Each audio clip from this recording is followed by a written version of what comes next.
జనవరిలో అమెరికా అధ్యక్షునిగా రెండోసారి బాధ్యతలు చేపట్టిన డొనాల్డ్ ట్రంప్ అక్రమ వలసలకు చెక్ పెట్టే కార్యక్రమానికి శ్రీకారం చుట్టారు. సోషల్ మీడియా వెట్టింగ్తో పాటు స్క్రీనింగ్ను విస్తృతం చేశారు. అమెరికా చట్టాల్ని ఉల్లంఘించే వారి వీసాల రద్దును ముమ్మరం చేశారు.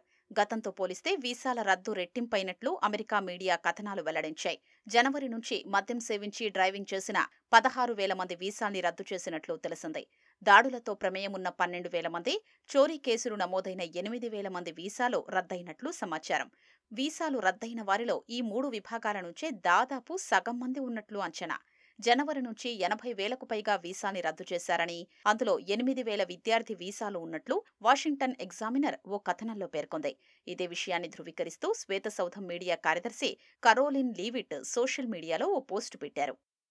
వీసా గడువు ముగిసినా అక్రమంగా అమెరికాలో ఉండడంతో పాటు స్థానిక చట్టాల్ని ఉల్లంఘించిన 6,000కు పైగా విద్యార్థుల వీసాల్ని రద్దు చేసినట్లు అగ్రరాజ్యం విదేశాంగ శాఖ అధికార ప్రతినిధి వెల్లడించారు.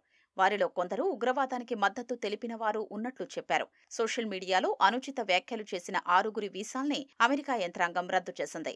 తమ దేశానికి ముప్పుగా పరిణమించే వీసా దరఖాస్తుదారుల పట్ల అప్రమత్తంగా ఉండాలని విదేశాల్లోని తమ దౌత్యవేత్తలకు అమెరికా విదేశాంగ శాఖ ఆదేశాలు ఇచ్చినట్లు సమాచారం.